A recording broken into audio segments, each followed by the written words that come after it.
migago kama taye chenro ni nyinga en Sharon Ongao. Kwa chako ni jatend piny William Ruto owacho ni ng'ata ma ibiro juki ka ketho mwandu ji e kinde ng'anyo ibiro maki. Kane olose kinde romo e piny Jerman, Ruto manie limbe kono onyiso kuyo kaluwore gi kethruok mag mwandu matimore e kinde ma ng'anyo dhi nyime.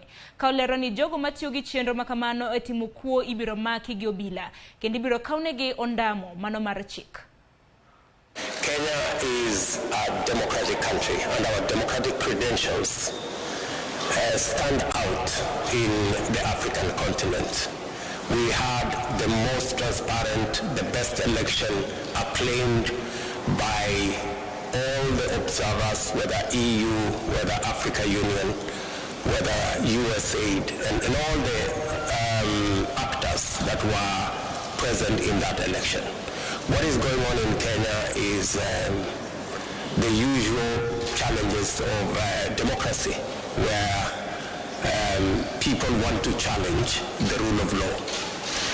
My position as president is that the property, the lives, the businesses of everybody, Kenyans and foreigners, will be protected by the government of Kenya. All those involved in criminal activity, whoever they are, irrespective of who they are, what their status is, will be brought to book.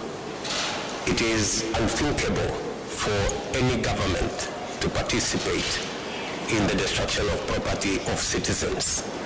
I want to tell you, as I tell Kenyans and members of the global community, that the government of Kenya will make sure that the property and lives of all Kenyans, including our visitors, will be protected.